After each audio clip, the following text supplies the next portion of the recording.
दोस्तों इस वीडियो में हम बात करने वाले हैं यूनिट 3 के बारे में, जिसका नाम है ज्यामिति तथा मापन। ज्यामिति तथा मापन यूनिट दोस्तों आपका 12 नंबर का है। तो यहाँ से 2 प्रश्न या तो आपके निबंधात्मक आ सकते हैं या फिर एक प्रश्न निबंधात्मक आकर के कुछ प्रश्न यहाँ से छोटे यानी कि मल्टीपल चॉइस वाले और अति लघुत्रात्मक यहाँ से बनने के चांसेस पूरे हो रहे हैं। तो सभी प्रश्नों को दोस्तों हम कवर करते हुए चलेंगे।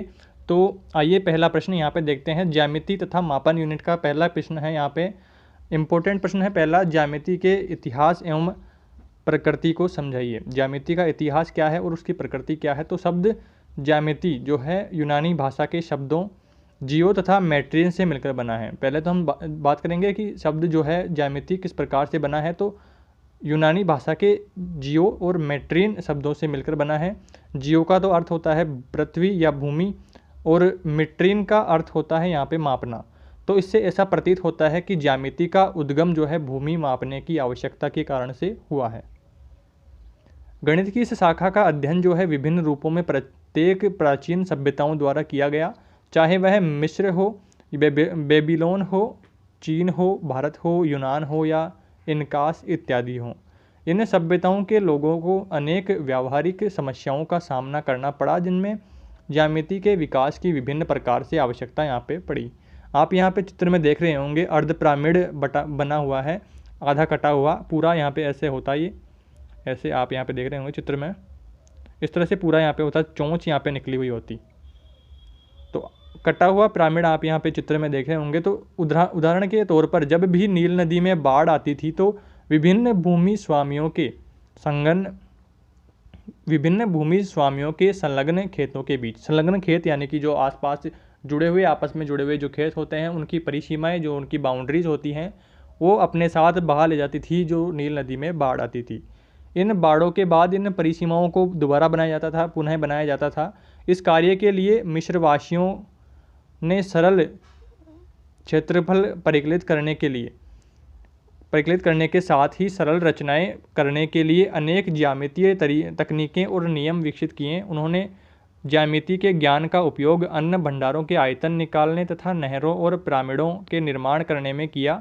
वे एक कटे हुए पिरामिड का आयतन ज्ञात करने का सही सूत्र भी जानते थे। कटा हुआ पिरामिड आपने ऊपर अभी डायग्राम में देखा था।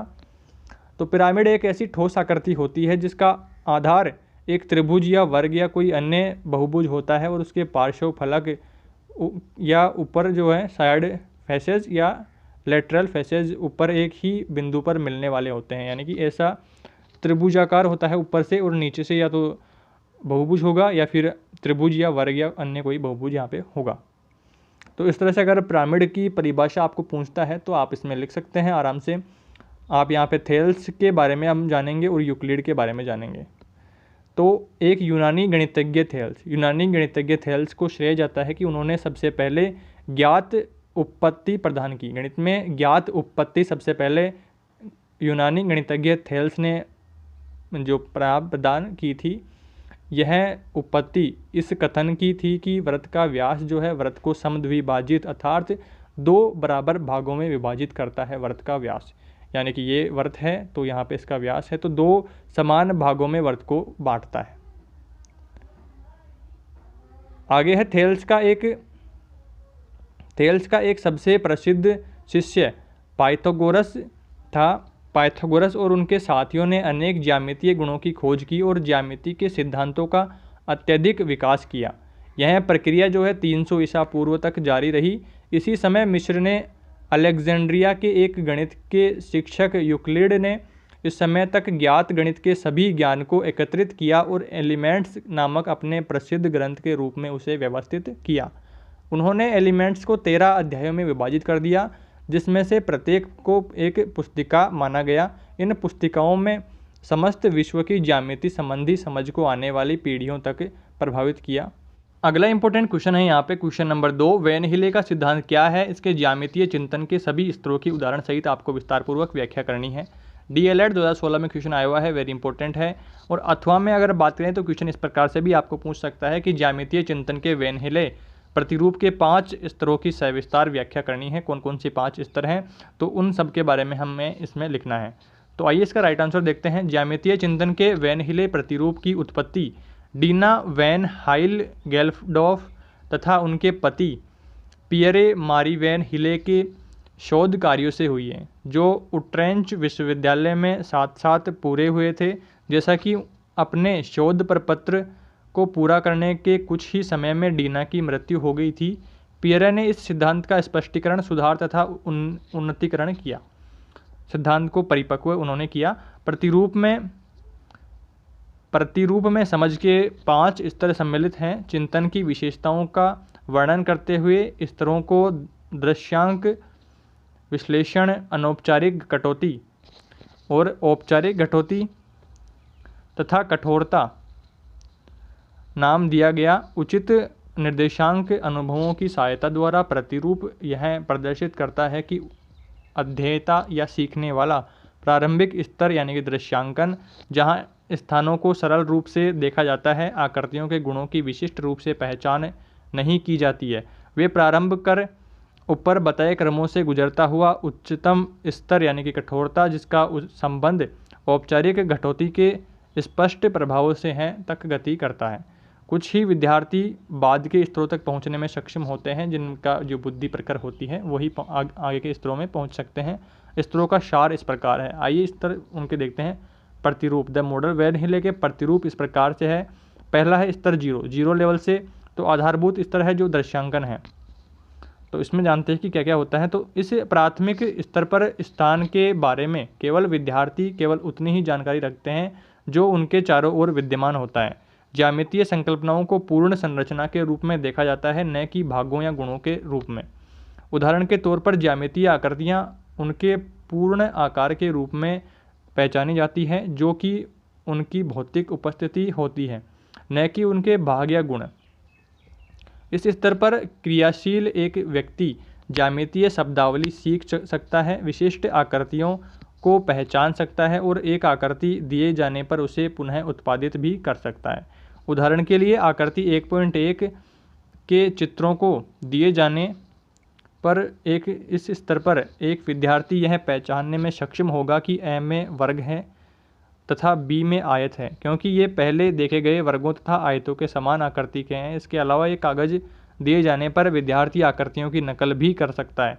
हालांकि इस स्तर पर एक व्यक्ति यह पहचानने में सक्षम नहीं होगा कि आकृतियाँ समान कोणों वाली है तथा विपरीत किनारे समांतर हैं। तो यहाँ पे आकृतियों में आप यहाँ पे देख पाओगे कि यह वर्ग पहचान लोगे, आयत पहचान लोगे, है ना, सब कुछ पहचान लोगे, आयत ये सारे हैं, पर कोणों के बारे में आपको थोड़ी जानकारी करने में आप समर्थ हो जाओगे, थोड़ा आप संकोच उसमें करोगे। दूसरा स्तर यहाँ पे है विश्लेषण का, एनालिसिस। तो स्तर 1 ज्यामितीय संकल्पनाओं का विश्लेषण आरंभ होता है। उदाहरण के लिए अन्वेषण तथा प्रयोग द्वारा विद्यार्थी आकृतियों की विशेषताओं को पहचानना प्रारंभ करते हैं।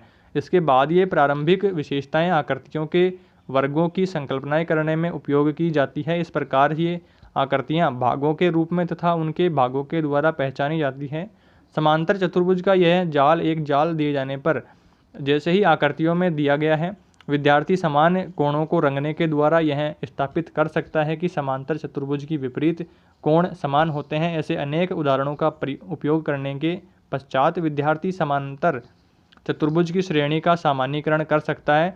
हालांकि इस स्तर पर विद्यार्थियों द्वारा गुणों के मध्य संबंध का वर्णन अभी भी नहीं किया जा सकता है, क्योंकि आकृतियों के मध्य अंतर संबंध अभी भी नहीं देखा गया है और भाषाएं अभी तक नहीं समझी गई हैं। डायग्राम में आप चित्र में देख रहे होंगे कि कोणों को आप रंग करके समझ सकते हो कि इस कोण को हमें ज्ञात करना है, या ये कोण इतना है, एक कोण इतना है। तीसरा स्तर है स्तर नंबर 2, अनौपचारिक कटौती।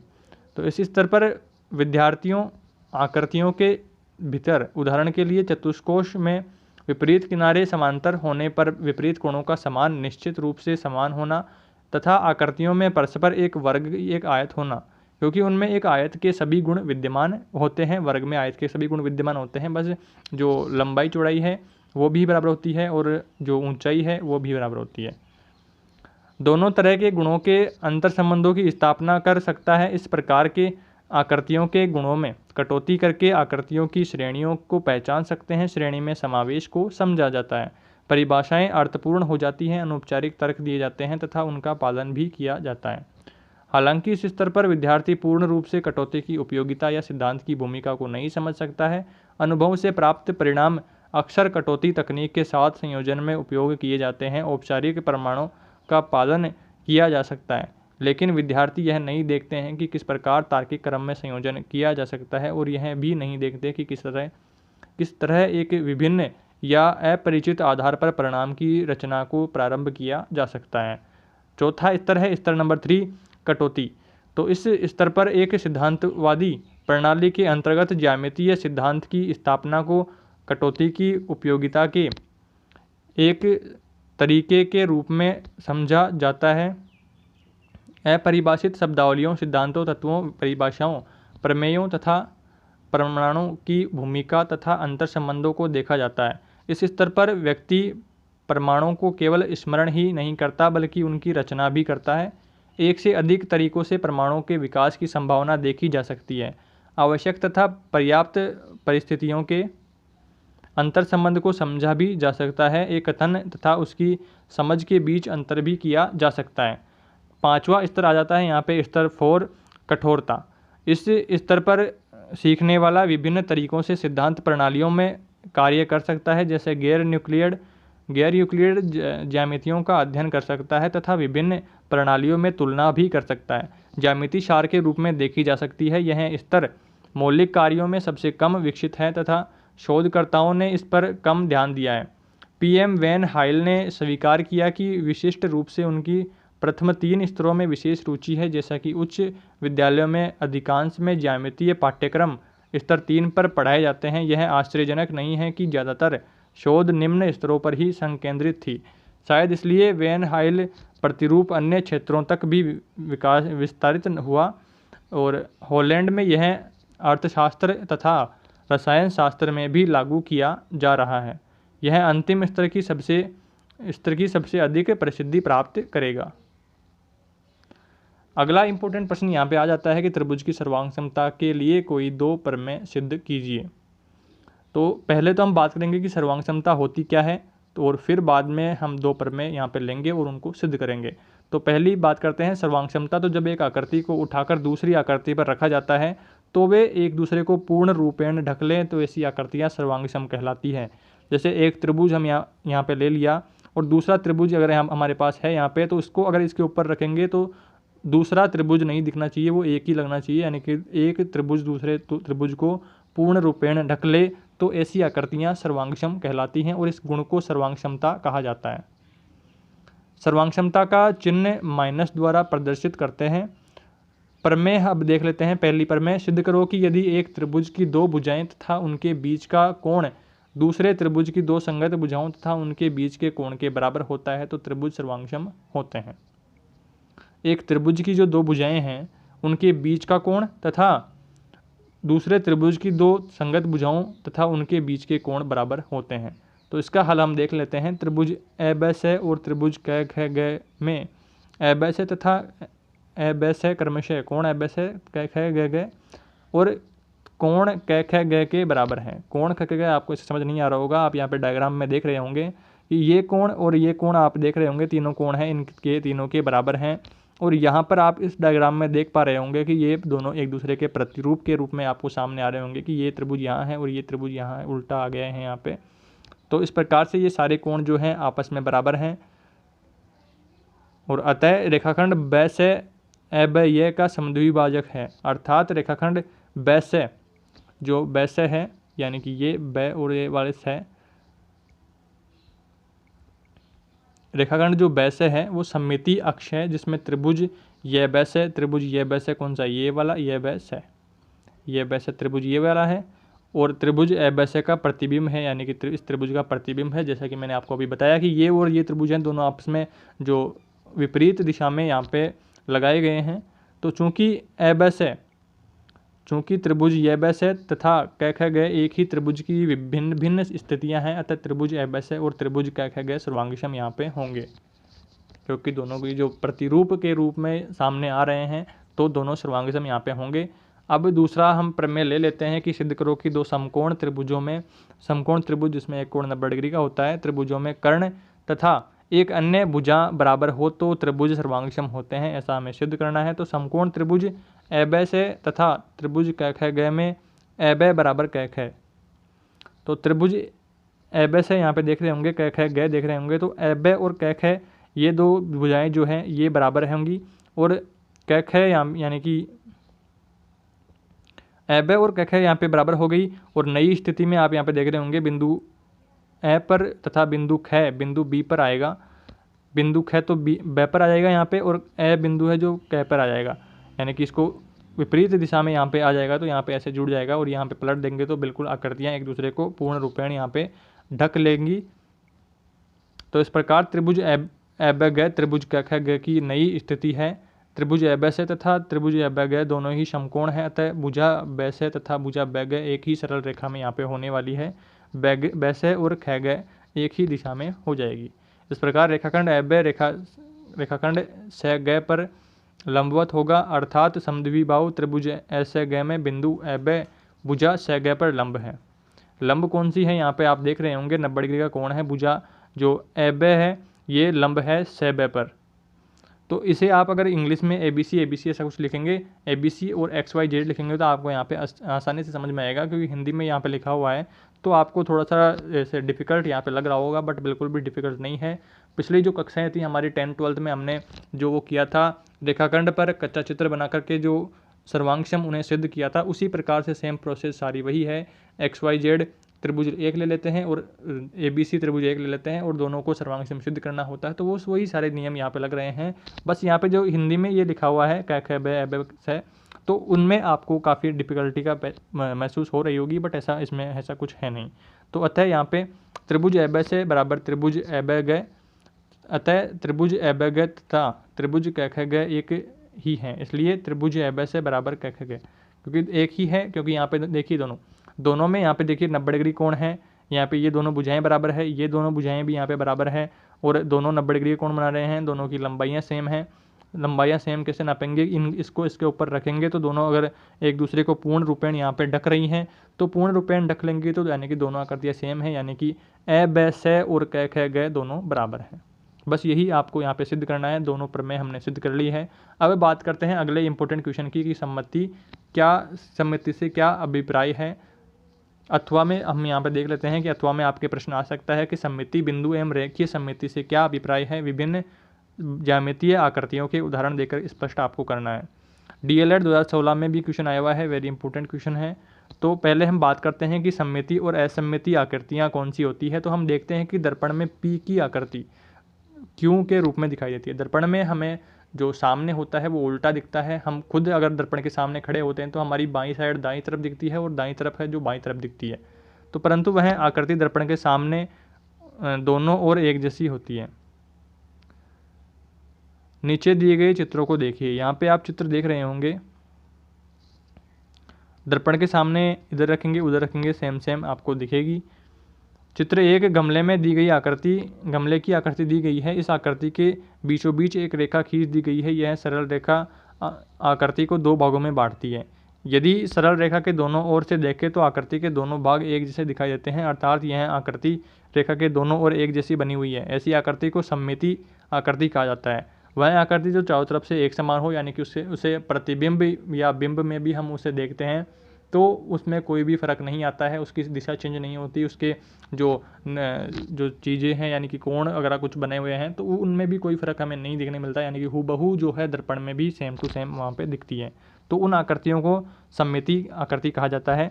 और इस प्रकार यह वह आकृति जो किसी रेखा या बिंदु द्वारा एक जैसे दो समान भागों में विभाजित हो जाती है, सममिति आकृति कहलाती है। इसे व्यवस्थित रूप में हम ऐसा लिख सकते हैं कि वह आकृति जो किसी रेखा या बिंदु द्वारा एक जैसे दो समान भागों में विभाजित हो जाती है, सममिति आकृति कहलाती है। यानी कि सेम टू सेम हम उसे दो बराबर भागों में बांट सकते हैं, दोनों में कोई भी डिफ़िकल्टीज़ हमें नहीं देखने को मिलेगी। अब दूसरा आप यहाँ पे देखेंगे उदाहरण इसके और हम देख लेते हैं। यहाँ पे कक्षा का श्यामपट्ट, कमरे के दरवाजे, चाय के डिब्बे, खाने की थाली, संदूक, कटोरी, पीपे, मेज इत्यादि जो हैं सममिति आकृति के भौतिक स्वरूप हैं जो बराबर हिस्सों में बढ़ जाते हैं दो समान भागों में। समान यानी कि जो उनकी आकृति है वो भी समान और जो उनकी साइज है वो भी समान। दूसरा चित्र अब यहाँ पे जग की आकृति आपको दिख रही होगी। अभी यहाँ पे जग देखिए, जग में आप आकृति देखेंगे, बीच में से इसको लाइन खींचेंगे, इसमें दोनों आकृतियाँ दोनों साइड की डिफ़िकल्ट है, अलग अलग है, तो वहाँ जाहिर सी बात है कि बिंब में हमें दर्पण में उल्टी दिखेगी, यानी कि दो विपरीत दिशा में, बाईं दिशा जो है दाईं तरफ दिखेगी और दाईं दिशा है जो बाईं तरफ दिखेगी। तो ऐसा ही इसमें यहाँ पे लिखा हुआ है कि जग की आकृति है, यह आकृति सरल रेखा के दोनों ओर एक जैसी नहीं बनी हुई है। सही है, मैंने आपको समझा दिया कि नहीं बनी हुई है, अतः यह असममितीय आकृति है, अर्थात ऐसी आकृति जो दिए हुए बिंदु या रेखा के दोनों ओर एक जैसी नहीं हो, असममितीय आकृति यहाँ पे होती है। सममिति अक्ष या असममिति, सममिति अक्ष या सममिति रेखा क्या होती है? तो एक त्रिभुज ABC दिया हुआ है, त्रिभुज ABC यहाँ पे आप देख रहे होंगे, जिसमें AB बराबर AC है, AB ये है और AC दोनों भुजाएं बराबर है, यानी कि समद्विबाहु है, और बिंदु P BC का मध्य बिंदु है। बिंदु P यहाँ पे है जो BC का मध्य बिंदु है। AP से गुजरने वाली रेखा खींचो, AP से रेखा गुजार दी है हमने एक यहाँ पे। एक दर्पण पट्टिका लो और उसे AP पर इस प्रकार से रखो कि उसमें भाग ACP का प्रतिबिंब दिखाई दे, AC और P का प्रतिबिंब उसमें दिखाई दे। तो प्रतिबिंब में क्या चेंजेस यहाँ पे होंगे, तो उसके बारे में बात करते हैं। तो स्पष्ट है कि रेखा AP का जो दर्पण है पट्टिका रखने देखने पर हमें शेष आधा भाग पहले आधे भाग के प्रतिबिंब के समान दिखाई देगा, जैसा कि हमने अभी जग के उदाहरण के साथ देखा। जग का जो उदाहरण है, एक तरफ पकड़ने का हैंडल है और एक तरफ जो चोंच लगी हुई है पानी या कुछ चाय वगैरह कुछ निकालने का, तो वो प्रतिबिंब में देखने पर उल्टा दिखाई देता है, यानी कि बाईं तरफ जो है वो दाईं तरफ दिखता है और जो दाईं तरफ है वो बाईं तरफ दिखता है। तो उसी प्रकार जो है आधे भाग के प्रतिबिंब के समान यहाँ पे दिखाई देगा त्रिभुज। यहाँ रेखा AP को सममिति रेखा कहा जाता है। त्रिभुज ABC रेखा AP के दोनों ओर समान रूप से बनी हुई है। यहाँ पे आप देखिए, यहाँ ये आकृति है AP, तो AP को हम बिंब में भी देखेंगे तो ये आकृति यही रहेगी, बट यहाँ पे बिंब में अगर हम देखेंगे तो AC की जगह AB आ जाएगा और AB की जगह AC आ जाएगा। इस तरह से यहाँ पे चेंजेज हो जाएंगे। तो त्रिभुज ABC रेखा AP के दोनों ओर समान रूप से बना है, अर्थात ABC एक सममिति आकृति है जो सममित रेखा AP के आधार पर सममित है। इस प्रकार किसी भी आकृति में सममित अक्ष या सममित रेखा वह रेखा है जिसके दोनों ओर बनी हुई आकृति एक जैसी होती है। अब हम बात करेंगे ज्यामितीय आकृतियों में सममित अक्ष। ज्यामितीय आकृतियाँ कौन कौन सी होती है? पहली आकृति हम देखते हैं समद्विबाहु त्रिभुज में कि एक सममितीय अक्ष होती है। यह दो समान भुजाओं के अंतर्गत कोण की समद्विभाजक है। स्पष्ट है कि यह सममितीय अक्ष तीसरी भुजा का लंब समद्विभाजक भी है। तो यहाँ पे आप देख रहे होंगे समद्विभाजक सेम टू सेम यहाँ पे हो रहा है। दूसरा है समबाहु त्रिभुज, यानी कि समत्रिबाहु त्रिभुज में तीन सममितीय अक्ष होती है। ये तीनों कोणों के समद्विभाजक होते हैं, यानी कि तीनों कोण अगर बराबर होंगे तो उनका प्रतिबिंब भी सेम टू सेम यहाँ पे होगा। अब बात करते हैं तीसरा, एक विषमबाहु त्रिभुज में सममितीय रेखाएं एक भी नहीं होती हैं, क्योंकि सारी भुजाएं जो है विषम आकृति की होती है, उन्हें बिंब में देखने पर भी अलग वहाँ पे दिखाई देगी।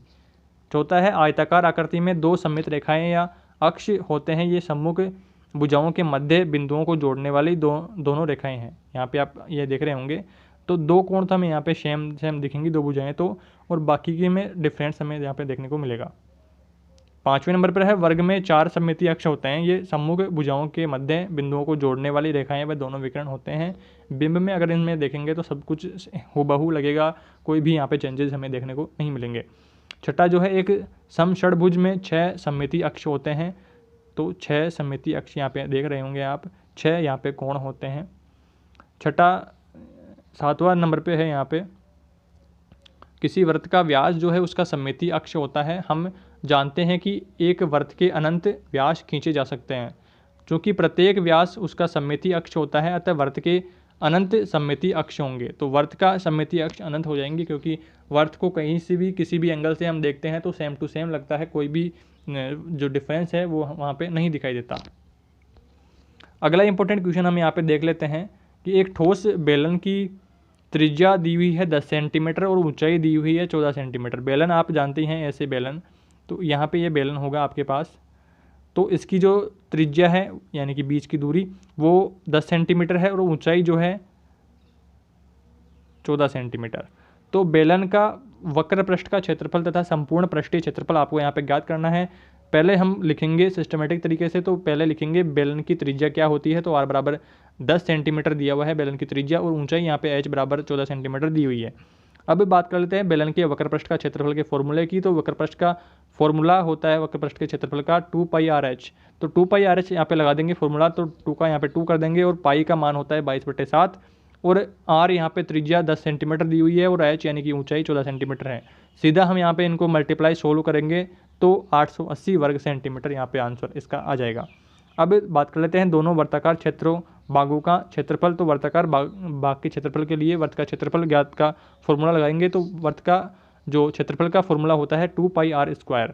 तो यहाँ पे सीधा मल्टीप्लाई कर देंगे, r² का मतलब कि त्रिज्या को 2 बार लेना है। तो त्रिज्या यहाँ पे 2 बार आ चुकी है और पाई का मान होता है 22/7। तो सीधा इसको सोल्व करेंगे 628.57 यहाँ पे वर्ग सेंटीमीटर लगभग आ जाएगा। इसलिए बेलन का संपूर्ण पृष्ठीय क्षेत्रफल दोनों को जोड़ देंगे तो 880 और 628.57 तो 1508.57 वर्ग सेंटीमीटर यहाँ पे इसका आंसर हो जाएगा। दूसरा है यहाँ पे बेलन का संपूर्ण पृष्ठीय क्षेत्रफल। तो संपूर्ण पृष्ठीय क्षेत्रफल के लिए 2πr/h+r फॉर्मूला होता है। तो पाई की जगह 22/7 हो जाएगा पाई का मान, और r का मान है 10, यही त्रिज्या, और h ऊंचाई यहाँ पे है 14 और r यहाँ पे 10 यहाँ पे लिख देंगे। और सीधा सोल्व करते ही यहाँ पे आ गया 10,560/7। तो इसका सोल्यूशन हमें करने पर यहाँ पे 1508.57 वर्ग सेंटीमीटर आ चुका है। इस तरह से भी हम इसका आंसर निकाल सकते हैं, बट आपके लिए ये वाला फर्स्ट जो ऑप्शन है, ये फर्स्ट जो टाइप है, ये आपके लिए ठीक रहेगा कि सीधा आपको वक्र पृष्ठ का फॉर्मूला लगाना है 2πr/h, और फिर जो वर्ताकार भाग मैंने आपको बताए थे कि बेलन इस प्रकार से होता है बेलन। तो पहले तो हम इसका वक्र पृष्ठ का ज्ञात कर लेंगे और फिर जो दो वर्ताकार भाग हैं तो उनका हम यहाँ पे ज्ञात कर लेंगे। तो इस तरह से इसका राइट आंसर आ जाएगा। दोनों को जोड़ देंगे तो फिर पूरे बेलन का आ जाएगा। अगला इंपॉर्टेंट क्वेश्चन है यहाँ पे क्वेश्चन नंबर 12 है। एक बॉक्स की जो लंबाई है 1 मीटर 20 सेंटीमीटर है और चौड़ाई है 60 सेंटीमीटर और ऊंचाई 30 सेंटीमीटर है। बॉक्स का संपूर्ण पृष्ठीय क्षेत्रफल आपको ज्ञात करना है। एक बात आपको यहाँ पे दिख रही होगी कि सारे जो मान है चौड़ाई सेंटीमीटर में है, ऊंचाई सेंटीमीटर में है। सिर्फ यहाँ पे लंबाई जो है 1 मीटर 20 सेंटीमीटर में है, तो इसको भी सेंटीमीटर में हम चेंज कर लेंगे। तो 1 मीटर को सेंटीमीटर में बदलने के लिए 100 से गुणा किया जाता है। तो 1 मीटर 20 सेंटीमीटर को 120 सेंटीमीटर हम यहाँ पे लिख लेंगे। तो इस तरह से बॉक्स की जो लंबाई है वो 120 सेंटीमीटर हो जाएगी और बॉक्स की जो चौड़ाई है 60 सेंटीमीटर यहाँ पे प्रश्न में दिया हुआ है, और बॉक्स की ऊंचाई 30 सेंटीमीटर यहाँ पे दिया हुआ है। अब हम देखेंगे बॉक्स का संपूर्ण पृष्ठीय क्षेत्रफल का फॉर्मूला। तो संपूर्ण पृष्ठीय क्षेत्रफल का जो फॉर्मूला होता है वो होता है 2 गुणा लंबाई गुणा चौड़ाई प्लस चौड़ाई गुणा ऊंचाई प्लस लंबाई गुणा ऊंचाई। तो इस फॉर्मूले में ये मान यहाँ पे रख देंगे तो सीधा सिंपली सोल्व करने पर 25,200 वर्ग सेंटीमीटर इसका राइट आंसर आ जाएगा। अगला इंपॉर्टेंट क्वेश्चन है यहाँ पे कि अधिकांश जो विद्यार्थी हैं किसी आकृति को किस आधार पर पहचानते हैं। तो अधिकांश विद्यार्थी हैं किसी आकृति को एक आदर्श प्रारूप प्रोटोटाइप के आधार पर पहचानते हैं। एक आदर्श प्रारूप ऐसा नमूना प्रतिरूप होता है जो आमतौर पर शिक्षकों या पाठ्यपुस्तकों के द्वारा दिया जाता है। जिस प्रकार से शिक्षक उस बच्चे को समझाता है कि ये इस चीज़ का चित्र है, ये सेब है, ये आम है, तो वह बच्चा उसी प्रकार से उन सबको नोटिस कर लेता है। जब भी वैसी चीज़ें उसे दिखती है तो वह तुरंत पहचान जाता है कि ये आम है और ये सेब है। तो इस तरह से आपको इसमें उदाहरण आप दे देंगे कि त्रिभुज के बारे में दे सकते हैं कि त्रिभुज की पहचानने की जो बता देंगे कि ये 3 कोणों से बंद गिरी हुई आकृति को त्रिभुज कहते हैं। तो जब भी बच्चा कोई त्रिभुज 3 कोणों से बंद गिरी हुई आकृति देखेगा तो सीधा समझ जाएगा तुरंत कि ये त्रिभुज है। अगला इंपॉर्टेंट क्वेश्चन यहाँ पे आ जाता है कि भारत के विभिन्न शहरों दिल्ली, जयपुर, वाराणसी, उज्जैन व मथुरा में वेधशालाओं की स्थापना किसने की थी। तो इसका राइट आंसर होगा जयपुर के राजा सवाई जयसिंह ने दिल्ली, जयपुर, वाराणसी, उज्जैन व मथुरा में वेधशालाओं की स्थापना की थी। ऑप्शनल क्वेश्चन आपके ये आने के चांसेस हो सकता है। और अगला क्वेश्चन है यहाँ पे छद्म गोलाम ज्यामिति किसे कहा जाता है। तो न्यूनकोण ज्यामिति यानी कि गैर यूक्लिडियन किसी सरल रेखा के बाहर के बिंदु से होती हुई उस सरल रेखा के समांतर असंख्य रेखा खींची जा सकती है, उस ज्यामिति को छद्म गोलाम ज्यामिति कहा जाता है। किसी सरल रेखा के बाहर के बिंदु से होती हुई उस सरल रेखा के समांतर जो है असंख्य रेखाएं खींची जा सकती है जो आपस में टच ना करें, आपस में काटे ना, प्रतिच्छेद ना करें। अगला प्रश्न यहाँ पे आ जाता है इंपॉर्टेंट, समांतर चतुर्भुज व समलंब चतुर्भुज में क्या अंतर है। तो इसका जो क्वेश्चन है DLED 2017 में आया हुआ है, वेरी इंपॉर्टेंट है। समांतर चतुर्भुज के सामने आमने सामने की जो भुजाएं हैं बराबर होती हैं, जबकि समलंब चतुर्भुज में एक जोड़ा सम्मुख भुजाएं ही समांतर होती है। समांतर चतुर्भुज में आमने सामने की भुजाएं बराबर होती हैं, जबकि समलंब जो चतुर्भुज होता है उसमें एक जोड़ा सम्मुख भुजाएं ही समांतर यहाँ पे होती है, और 2 जो होती हैं वो उनमें डिफरेंस यहाँ पे अलग देखने को मिलता है। अगला इंपॉर्टेंट क्वेश्चन है संपूरक कोण का अर्थ क्या है। अर्थ उदाहरण सहित आपको यहाँ पे देना है। तो संपूरक कोण जब दो कोणों के मापों का योग 180 डिग्री होता है तो एक दूसरे के संपूरक कोण कहलाते हैं। जैसे 120 डिग्री और 60 डिग्री तथा 100 डिग्री और 80 डिग्री एक दूसरे के संपूरक कोण हैं। तो सरल रेखा पर 180 डिग्री का कोण होता है, यहाँ पे हमने ये लाइन यहाँ पे कोण बना दिया है, ये 80 डिग्री का कोण है और ये 100 डिग्री का कोण है। सरल रेखा पर बनता है 180 डिग्री का कोण और यहाँ पे अब लाइन यहाँ पे खींच दी है तो ये 80 डिग्री कोण है, ये 100 डिग्री कोण है, दोनों मिलकर के 180 डिग्री यहाँ पे हो गया है। तो यहाँ पे परिभाषा में आप देख रहे होंगे कि जब दो कोणों के मापों का योग 180 डिग्री होता है तो एक दूसरे के संपूरक कोण यहाँ पे कहलाते हैं। तो इस तरह से आपको इसमें राइट आंसर दे देना है और फिर आप इसको थोड़ा सा लैंग्वेज के रूप में लिख दें कि कोण BOC, कोण BOC यहाँ पे है, कोण B ये है, BOC यहाँ पे 100 डिग्री है और COB यानी कि ये वाला और ये वाला और ये वाला, ये तीनों कोण हैं जो 80 डिग्री है। तो 100 + 80 यहाँ पे 180 डिग्री हो गया। अर्थात AOC कौन सा कोण है, AOC जो कोण है वो 180 डिग्री माइनस AOC, तो BOC यहाँ पे हो गया। तो इस तरह से आपको इसका राइट आंसर दे देना है।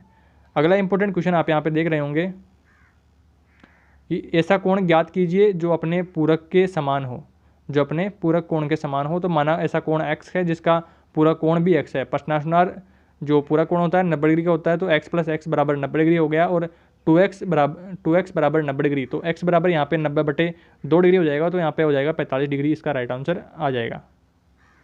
तो इस तरह से आपको सारे क्वेश्चन जो है इंपॉर्टेंट क्वेश्चन मैंने आपको बता दिए हैं, इनमें से ही आपके अधिकतर प्रश्न आपको देखने को मिलेंगे। तो वीडियो को दोस्तों लाइक शेयर सब्सक्राइब जरूर कर दें और जल्द मिलते हैं अगले यूनिट के साथ।